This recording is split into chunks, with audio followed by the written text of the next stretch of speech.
प्रभुं प्राणनाथं विभुं विश्वनाथं जगन्नाथनाथं सदानन्दभाजम्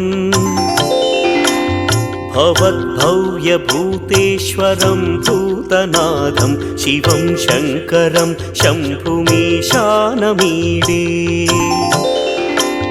गणेरुण्डमालं तनौ सर्पजालं महाकालकालं गणेशादिपालम्